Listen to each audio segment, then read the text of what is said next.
স্ত্রী সহবাস করার পর গোসল না করে সংসার কোনো কাজকর্ম বা রান্নাবান্না করা যাবে কিনা, বা কাজকর্ম করলে এতে কোনো গুনাহ হবে কিনা, এই ব্যাপারে আমাদের প্রিয় নবীজি সাল্লাল্লাহু আলাইহি ওয়াসাল্লাম উনি কী বর্ণনা করেছেন। বুখারী শরীফ কিতাবুল ঈমানের অধ্যায় আপনার 3231 নম্বর একটা হাদিসে আম্মাজান আয়েশা সিদ্দিকা রাদিয়াল্লাহু তাআলা আনহা থেকে বর্ণিত, আমার প্রিয় নবী সাল্লাল্লাহু আলাইহি ওয়াসাল্লাম বলেন যে, হে আয়েশা, যখন নাকি আমরা স্বামী স্ত্রী ব্যবহার করা হয়, সাবধান সাবধান সাবধান। রাসূল 3 বার বলছেন যে, হে আয়েশা, সাবধান করে দিলাম, গোসল না করে পাক পবিত্র না হয়ে কখনো রান্নাবান্না করতে যাইবে না। কারণ পাক পবিত্র অবস্থা মানে অপবিত্র অবস্থা, নাপাকি অবস্থায় যখন নাকি রান্না করতে যাবে, পাকশাক করতে যাবে, সংসার কাজকর্ম করতে যাবে, সেখানে বরকত পাবে না, রহমত পাবে না। হ্যাঁ, আল্লাহর তরফ থেকে সেখানে রহমত নাজিল হবে না। এই জন্য স্ত্রী সহবাস করার পর গোসল না করে পাক পবিত্র না হয়ে কেউ রান্নাবান্না করতে যাবেন না, বা উঠান ঝাড়ু দিতে যাবেন না। বাড়িতে বরকত না আসার, বাড়িতে বরকত না আসার 7টি কারণের মধ্যে এটা কিন্তু একটা কারণ, যে আপনি অপবিত্র অবস্থায় আপনি উঠান ঝাড়ু দিচ্ছেন, অপবিত্র অবস্থায় আপনি ঘর ঝাড়ু দিচ্ছেন, অপবিত্র অবস্থায় আপনি রান্নাবান্নার বাসন, রান্নাবান্নার থাল বাসনগুলো আপনি ধুইতেছেন। এই লক্ষণটা একদম খারাপ, খুব খারাপ। এই যে রাসূল পাক সাল্লাল্লাহু আলাইহি ওয়াসাল্লাম বুখারী হাদিসের মধ্যে কিন্তু বললেন যে, খবরদার খবরদার খবরদার, অপবিত্র অবস্থা তো রান্নাবান্নার বাসনপত্র জিনিসপত্রগুলো তোমরা ধুইতে পারবে না, তোমরা পাক পবিত্র হওয়ার পরে তোমরা এগুলো সমাধান করে নিবে। কারণ রান্নাবান্না হচ্ছে একটা পবিত্র জিনিস। আর রোজার মাসের কথা, এখানে একটা প্রশ্ন করতে পারেন, রমজান মাস, মানে আপনি রাত্রিবেলা স্ত্রী ব্যবহার করেছেন, সহবাস করেছেন, কিন্তু এমন টাইমে আপনারা সজাগ হয়েছেন, জাগ্রত হয়েছেন, এখন যদি আপনার গোসল টোসল করে রান্নাবান্না করতে যান তো সময় লস হয়ে যাবে। ওই ক্ষেত্রে একটা আমল, সেটা হলো আপনি অজু করে নেবেন। আপনি অজু করে নেবেন, অজু করে আপনি রান্নাবান্না করে আপনি খাওয়া দাওয়া করে পর আপনি গোসল করে নিতে পারেন। শুধু রমজান মাসের জন্য এটা অনুমতি, পারমিশন আছে, তা প্রত্যেক দিনের জন্যে নয়, সব সময়ের জন্যে নয়, কন্টিনিউর জন্যে নয়, হঠাৎ এরকম যদি অবস্থা কখন আপনার হয়। আজ কিন্তু আমরা জানতে পারলাম যে ফরজ গোসল না করে অপবিত্র অবস্থায় সংসার কোনো রান্নাবান্না কাজকর্ম করা যাবে কিনা, এটি হলো কথা। আমরা আরেকটা হাদিসের মধ্যে যাই।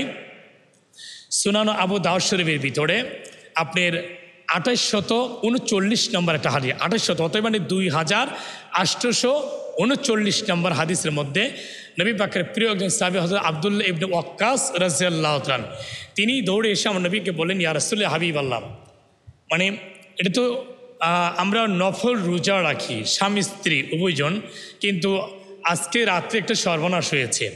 আব্দুল্লাহ ইবনে ওয়াক্কাস রাদিয়াল্লাহু তাআলা নবীকে বললেন যে কি, নবী জিজ্ঞেস করলেন কি সর্বনাশ হয়েছে।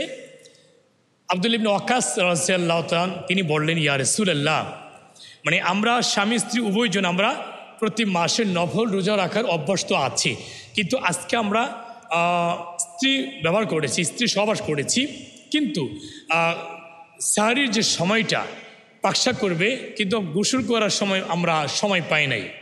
এই অবস্থা আমরা গোসল না করে অজু করে নিয়ে আমরা রান্নাবান্না করে আমরা সাহরি খেয়েছি, সাহরি খেয়ে পরে গোসল করে আমরা ফজর নামাজ পড়েছি।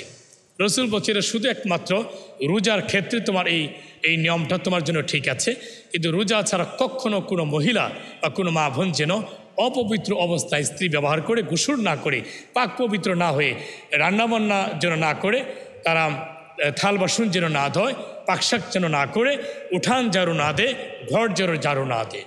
কারণ উঠান এবং ঘর ঝাড়ু, বিছানা ঝাড়ু দেওয়ার সাথে প্রিয় নবী পাকের সুন্নত আছে, তোমার পাক পবিত্র অবস্থায় তোমার উঠান ঝাড়ু দিবে, বিছানা ঝাড়ু দিবে এবং থাল বাসন তোমরা ধৌত করবে। এই বিষয়গুলো নবী পাকের কিন্তু একটা সুন্নত, একটা আমল। আর কিছু কিছু মা বোনদের মধ্যে এটা পাওয়া যায় যারা অধিক পরিমাণে রাত জাগরণের একটা অভ্যস্ত আছে। এই যে বিভিন্ন টেলিভিশনগুলোতে বিভিন্ন সিরিয়াল দেখে, যেমন কিরণমালা, বিভিন্ন নাটক, হ্যাঁ, বিভিন্ন সিনেমা, এগুলো সিরিয়াল তারা দেখে, দেখতে দেখতে সেখানে তাদের মধ্যে স্বামী স্ত্রীর মধ্যে মিলন হয়, স্ত্রী ব্যবহার করে, ঘুম থেকে ওঠে সকাল 9টা, তাড়াহুড়ো করে রান্নাবান্না করতে যায়, তাড়াহুড়ো করে রান্নাবান্না করে ওই সংসারের মধ্যে আয় বরকত রহমত থাকবে না। রসুল বলছেন ওই সংসারে আয় বরকত রহমত থাকবে না। আল্লাহ রহমতে ফেরেশতারা ওই ফ্যামিলি পরিবারে লানত দিতে থাকেন, লানত দিতে থাকেন, লানত দিতে থাকেন। অতএব বন্ধুরা, আমার মা বোনেরা, এই ভুলটি আপনি কখনো করবেন না যে ফরজ গোসল যদি হয়ে থাকে, ফরজ গোসল আপনি না করে পাক পবিত্র অবস্থায় না হয়ে কখনো আপনারা এই সংসারের কাজকর্মগুলো আপনারা করতে যাবেন না। রসুল পাকের এটা নিষেধ আছে। আসলে আমরা আরেকটা হাদিসে যাই। আমরা মুস্তাদরাকে হাকিম, এটা একটা মেন কিতাব যেটা ক্লাসে আমাকে পড়ানো হয়। মুস্তাদরাকে হাকিম 8321 নম্বর হাদিস, 8321 নম্বর হাদিস।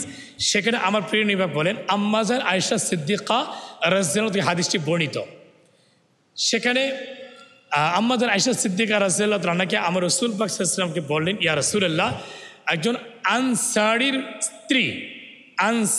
স্ত্রী আমার কাছে এসেছে একটা বিষয় জানার জন্য। আমি বলছি তুমি পরবর্তী সময় আসবে, আমি আল্লাহর নবী যখন আমার বাসায় আসবেন, আমার নবী আল্লাহর নবীর কাছ থেকে আমি তোমার বিষয়টা আমি সমাধান জেনে নিব।